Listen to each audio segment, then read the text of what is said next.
So hello guys, আমরা কিন্তু অনেক সময় কোথাও ঘুরতে গেলে একসঙ্গে অনেকগুলো ছবি ক্লিক করি, কিন্তু আমরা কিন্তু তার মধ্যে থেকে 90% ছবি ইউজ করতে পারি না, কারণ একই ড্রেসে তোলা ছবি কিন্তু বারবার আমরা সোশ্যাল মিডিয়া প্ল্যাটফর্মে আপলোড করতে পারি না। সো গাইস, আজকের এই টিউটোরিয়ালটির মাধ্যমে আমরা খুবই ইজিয়েস্ট ওয়েতে শিখতে যাচ্ছি যে কীভাবে তোমরা জাস্ট এক ক্লিকের মাধ্যমে তোমাদের যে কোনো ছবির ড্রেস ইচ্ছে মতো চেঞ্জ করতে পারবে। সো টিউটোরিয়ালটি শেখার জন্য একটু স্কিপ না করে লাস্ট অবধি এনজয় করো।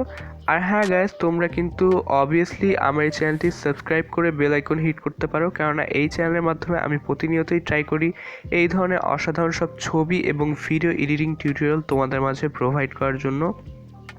তো গাইস, আজকের এই এডিটটি করার জন্য আমাদের একটি অ্যাপের প্রয়োজন হবে, তা তোমরা গুগল প্লে স্টোরে পেয়ে যাবে। তোমরা প্লে স্টোরে গিয়ে জাস্ট ফেস্টিউন লিখে সার্চ করবে এবং এই ধরনের লোগোটি দেখে জাস্ট অ্যাপটি তোমাদের ফোনে ইনস্টল করবে। তো আমি ইনস্টল করে রেখেছি। তো এডিট করার জন্য আমি সর্বপ্রথমে চলে যাচ্ছি অ্যাপটির মধ্যে।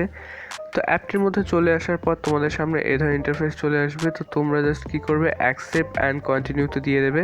তারপর কিছু অ্যাড চলে আসবে, তো তোমরা এগুলো জাস্ট স্কিপ করে দেবে সব কয়টি। তো স্কিপ করে দেওয়ার পরে তোমাদের একটি অ্যাকাউন্ট ক্রিয়েট করতে হবে। তো সবার উপরে ক্লিক করলে তোমরা জিমেল দিয়ে একটি অ্যাকাউন্ট ক্রিয়েট করতে পারবে। তো এটির উপরে ক্লিক করলে সব জিমেল শো করবে তোমাদের ফোনের। তো যে কোনো একটি সিলেক্ট করে দিলে কিন্তু তোমাদের অ্যাকাউন্টটি ক্রিয়েট হয়ে যাবে। অ্যাকাউন্ট ক্রিয়েট হওয়ার পর তোমরা একটি প্লাস আইকন পেয়ে যাচ্ছ, এটিতে ক্লিক করবে এডিট করার জন্য। তারপর অ্যালাউ দিয়ে দিলে নিয়ে যাবে তোমাদের ফোনের গ্যালারিতে। তো ফোনের গ্যালারিতে চলে আসার পর তোমরা যেই ছবির ড্রেস চেঞ্জ করতে চাও সেটি সিলেক্ট করে দেবে। তারপর কিন্তু সেই ছবিটি তোমাদের অ্যাপে ইনস্টল হয়ে যাবে। তো এরপর দেখতে পাচ্ছ নিচে কিন্তু বেশ কিছু অপশন রয়েছে। তো এগুলো ড্রেস চেঞ্জ করার জন্য আমরা যেটা করব, নিচের অপশনগুলি একটু স্লাইড করলে শেষের দিকে একটি অপশন পেয়ে যাব। সেই অপশনটি হচ্ছে ক্লোথস নামে, দেখতে পাচ্ছ। সেই ক্লোথস নামের অপশনটিতে একবার ক্লিক করতে হবে। তো ক্লোজ নামের অপশনতে ক্লিক করার পর কিন্তু প্রথম অবস্থায় ক্লোজের যে ডিজাইনগুলো রয়েছে সেগুলো কিন্তু ইনস্টল হবে, তারপরে আমরা সেই ডিজাইনগুলো অ্যাপ্লাই করতে পারবো। তো ইনস্টল হয়ে যাওয়ার পরে দেখতে পাচ্ছ আমাদের কিন্তু ডিজাইনটি চলে এসেছে। দেখতে পাচ্ছ প্রথম ডিজাইনটি কিন্তু অ্যাপ্লাই হয়ে গেছে এবং কতটা রিয়েলিস্টিক লাগছে বোঝাই যাচ্ছে না যে এটা কোনো এডিট করা। তো এইভাবে তোমরা চেঞ্জ করে করে দেখে নেবে যে কোন ডিজাইনটি তোমাদের শার্টে বেশি ভালো লাগছে। তোমরা দেখতে পাচ্ছ এখানে অসংখ্য পরিমাণে ডিজাইন রয়েছে, শার্ট, টি শার্ট, গেঞ্জি সহ বিভিন্ন প্রকার প্রিন্ট এবং লোগোওয়ালা ডিজাইন রয়েছে, যেগুলো তোমরা অ্যাপ্লাই করতে পারো তোমাদের যে কোনো প্রকার ড্রেসের মধ্যে। তো দেখতে পাচ্ছ এখানে অসংখ্য কালেকশন রয়েছে। তো তোমরা বেছে নেবে যে তোমরা কোন ধরনের প্রিন্টটি চাও।